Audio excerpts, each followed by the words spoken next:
மிகப்பெரிய போதை இருக்கு. ஒருத்தர் இருக்கான் பாரு, இளையராஜான்னு ஒருத்தன்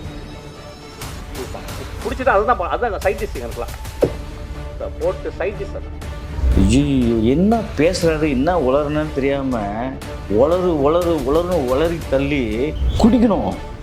நாங்கள் எல்லாம் குடிக்காரம் தான். பக்கத்தில் வெற்றிமாறன் லிங்கசாமியில் வெக்கமே இல்லாமல் சிரிக்கிறாங்க வேறு. ஆக்சுவலாக அவங்க சாராயமே அந்த காய்ச்சல் அளவுக்கு எனக்கு வந்து டெக்னாலஜி தெரியும் எனக்கு ஆக்சுவலாக.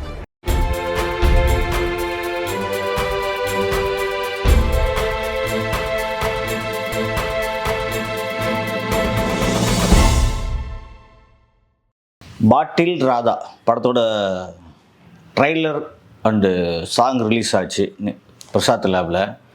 அதில் வந்து வெற்றிமாறன், லிங்குசாமி, முக்கியமாக மிஸ்கின் கலந்துக்கினார். உண்மையிலே இந்த படம் வந்து பார்த்திங்கன்னா குடியால் கெட்டு போய் நொந்து போய் குடும்பம் நடுத்தருக்கு வந்தவன் பொண்டாட்டி புள்ளையெல்லாம் இழந்து குடியினால் எவ்வளோ கஷ்டப்படுறான், அந்த குடியிலேருந்து மீண்டு எப்படி வரான்றது தான் அந்த படத்தோட கதை அப்படின்னு ட்ரைலர் பார்க்குறப்ப நமக்கு தெரிஞ்சுது. ஆனால் மிஸ்கின் குடிகார சங்க தலைவர் உண்மையிலே வந்து பார்த்திங்கன்னா நம்ம அவர் குடிகார சங்க தலைவர்னே சொல்லலாம். ஏன்னா வந்து அவர் ஓப்பனாக ஒத்துனார், நான் குடிகாரன்,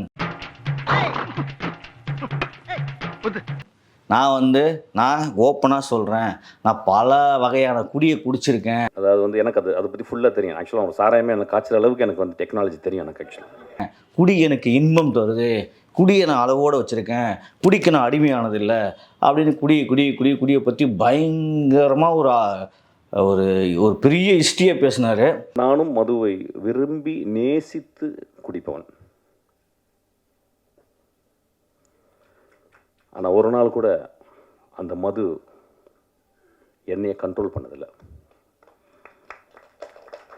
அந்த மதுவை குடிக்கும் பொழுது என்னைய பொறுத்தில் நான் அசிஸ்டன்ட் டைரக்டர் வந்து எப்படின்னா சாராய கடைக்கு போகும்போது அசிஸ்டன்ட் டைரக்டர் இருக்கும்போது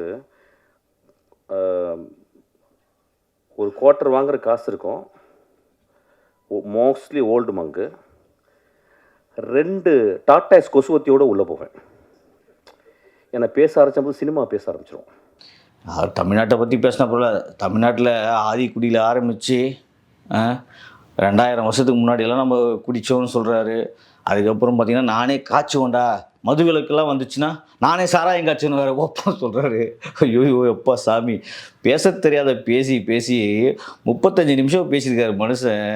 உண்மையிலே ஒரு நல்ல படம் பண்ணல, நல்ல தயாரிப்பாளருக்கு காசு சம்பாரித்து கொடுக்கல,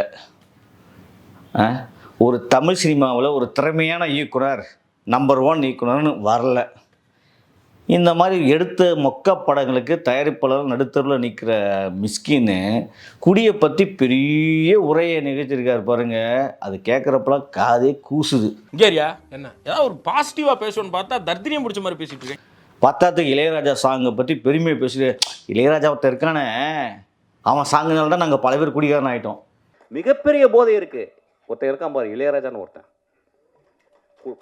பிடிச்சிட்டு அதுதான் சயின்டிஸ்ட் எனக்குலாம் போட்டு சயின்டிஸ்ட். அதுதான் மனிதர்களை அதிகமாக குடிகாரன் ஆக்குனதும் அவர் தானே வச்சுங்களேன். ஏன்னா இனிஷியேஷன் அங்கே தான் நடக்கும் ஆக்சுவலி அப்படின்ற திருப்பி அவன் வேறு இளையராஜாவை போட்டு வாங்குறாரு.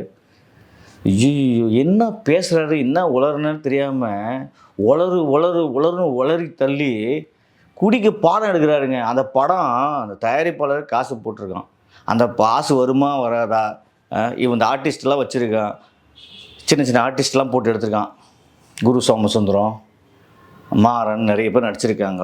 சரி, இதெல்லாம் படம் ரிலீஸ் ஆகி காசு வருமா வராதா? ஏற்கனவே நீலம் ப்ரொடக்ஷனில் பயங்கரமான லாஸில் போயினுக்குது, கூட பார்ட்னராக வந்தவங்களாம் தெறிக்கடிச்சு ஓடிட்டான். சரி, இதில் ஏதாவது லாபம் வருமான ரஞ்சித் ஏதோ ப்ரெஸ் மீட் வச்சா இவர் வந்து பேசுகிறாரு பாருங்க. ஆலங்காத்தால உனக்கு குறவழி வரைக்கும் சோத்த போட்டு வண்டியில ஏத்திட்டு வந்ததுக்கு உன்னால என்ன பண்ண முடியுமோ அதை பண்ணிட்டேன். ஸ்காட்லாண்டு போனேன், அங்கே குடி, வீட்டில் குடி ஒயின் வச்சுன்னுக்கிறான். கனடா போனேன், அங்கே குடிச்சிட்டுலாம் நடுத்தூரில் தூங்கிக்கிறான். குடிக்கணும், நாங்கள் எல்லாம் குடிகாரம் தான். பக்கத்தில் வெற்றிமாறன் லிங்கசாமியில் வெக்கமே இல்லாமல் சிரிக்கிறாங்க வேறு. குடி வந்து குடிக்கலாம், சரி ஓகே, உங்கள் பிரகாரமே வரேன். அது எப்படி நாசுக்கா இன்றைக்கி இருக்கிற எல்லாருக்குமே அவ்வளோ அழகாக சொல்லணும். நீங்கள் சினிமா ஒரு சென்சார் எதுக்கு வச்சுருக்கான், இந்த விஷயங்கள் மேலே சினிமாவில் காட்டக்கூடாதுன்னா சென்சார் போர்டுன்னு ஒன்று இருக்குது. அது மாதிரி நீங்கள் பேசுகிறீங்கள, நீங்கள் ஒரு இயக்குனர், ஒரு எழுத்தாளர், நீங்கள் வந்து ஒரு மற்றவங்களுக்கு உங்களுக்குன்னு ஒரு ரசிகர் கூட்டம் இருக்குது. கை தட்டுறான் சிரிக்கின்றதுக்காக வாயில் வந்ததெல்லாமா வளர முடியும்? பரவாயில்ல, சின்ன சின்ன கான்ட்ரவர்சி வரட்டும், அப்புறம் இன்ட்ரெஸ்டிங்காக இருக்கணும்ல ஏதாவது. குடியை பற்றி ஐயோ சாமி, நான் போவேன் ஒரு குவார்ட்டர் குடிப்பேன், இளையராஜா பாட்டு ஒன்று பாடுவேன், இன்னொரு குவார்ட்டர் ஃப்ரீயாக வந்துடும், குடிச்சிட்டே இருப்பேன். ஏம்பா நீ குடிச்சு நீ கெட்டு போகிற, அது ஏமா மற்றவங்களையும் கெடுக்கிற? நம்ம ரொம்ப தள்ளி போய்ட்டு ஒரு காரி துப்புற மாதிரி ஒரு குடிகாரம் படுத்திருக்கும் போது அப்படி பார்த்து போயிடுறோம். அவன் ஒருவேளை பிரான்சிஸ் கிருபாவாக இருக்கலாம். பிரான்சிஸ் கிருபா ஏன் அப்படி வந்தான்னா, நீங்கள் பிரான்சிஸ் கிருபாவுடைய லைஃப்பை போயிட்டு நீங்கள் போய் பார்க்கணும். அதுக்கு யாராவது ஒரு நிச்சயம் ஒரு காரணம் இருக்கும். ஒரு குடிகாரர்களாக இந்த சமூகத்தில் புறந்தள்ளப்பட்டவர்கள், அதுக்கு நம்மளும் ஒரு காரணம் நான் சொல்ல வரேன். அதுக்காக தான் அந்த படம் எடுத்திருக்கேன். பார்க்குறோம் என்ன நினைப்பான், ஓ மிஸ்கின் பற்றியா, குடிக்கு என்ன கிளாஸ் எடுத்துருப்பியா, குடினாலும் அவ்வளோ நல்லது இருக்குது, குடிச்சு நம்மளும் நாசமாக போகலாம், நீ நாசமாக போனது பார்த்தாம மற்றவங்களையும் நாசமாக போக வைக்கிறியே மிஸ்கின், இது நியாயமா? இந்த வீடியோவை பாருங்கள். ஐயோ சாமி, இந்த வீடியோ பார்த்தா நமக்கே காது கூசுது. நீங்களும் பாருங்கள் இந்த வீடியோவை. மிஸ்கின் எப்படியெல்லாம் உளறியிருக்காரு, குடியை பற்றி எப்படியெல்லாம் கிளாஸ் எடுத்திருக்காருன்னு. இந்த கேவலமான குடியை பற்றி, கேவலமான மிஸ்கின் கேவலமாக பேசியிருக்காரு. குடிகாரனோடு வாழ்ந்து கொண்டிருக்கும் அந்த குடும்பம் அவனை எப்படி அவனோட அன்பு செலுத்த முடியும்னு தெரியாது. இந்த படம் அதை சொல்லிக் கொடுக்கும். ஒரு குடிகாரன் இந்த படத்தை பார்த்தால் நான் ஹோப்போடு நான் எப்படி வருவேன்னு இந்த படம் கற்றுக் தரும்.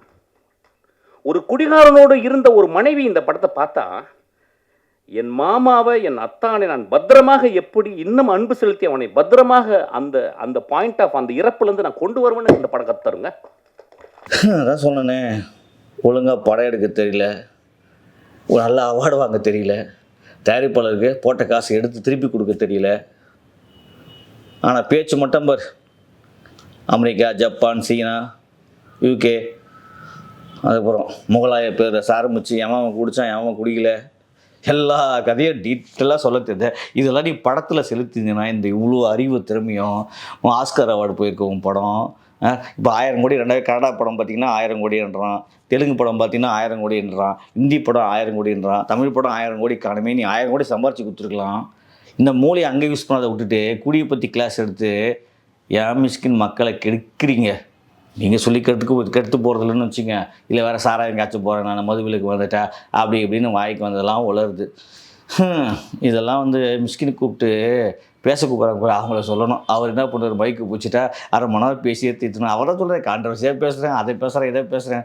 உண்மையிலே மிஸ்கின் சொன்ன எந்த படமும் ஓடுனதில்லை. இதுக்கு முன்னாடி 2-3 ப்ரெஸ் மீட்டுக்கு வந்தார், அந்த படம்லாம் ஃப்ளாப்னு வச்சுங்க. அந்த மாதிரி மிஸ்கின் கூப்பிட்ற படம்லாம் எனக்கு தெரிஞ்சு ஃப்ளாப் ஆகுது. இந்த படமும் பாட்டில் ராதாவும் மிஸ்கின் கூப்பிடாமல் வந்தீங்கன்னா கூட ஓரளவுக்கு ஹிட் ஆயிருக்குன்னு நினைக்கிறேன். இப்போ மிஸ்கின் கூப்பிட்டு வச்சு நீங்களே ஆப்பு வச்சிங்கன்னு நினைக்கிறேன். அவருக்கு ஒரு பெரிய எப்படி குடியை பற்றி ஒரு கிளாஸ் எடுத்தாரோ அது மாதிரி அவருக்கு ஒரு ஜாதகம் இருக்குது. அவர் வந்து பேசின எந்த படமும் விளங்குனதில்லை. இந்த படமும் அப்படி தான் போகும்னு நினைக்கிறேன். நீங்கள் இந்த வீடியோவை பார்த்துட்டு நீங்கள் என்ன நினைக்கிறீங்கன்னு, நான் சொன்னதெல்லாம் கரெக்டாக இருக்குன்னு நீங்கள் நினைப்பீங்க பாருங்கள்.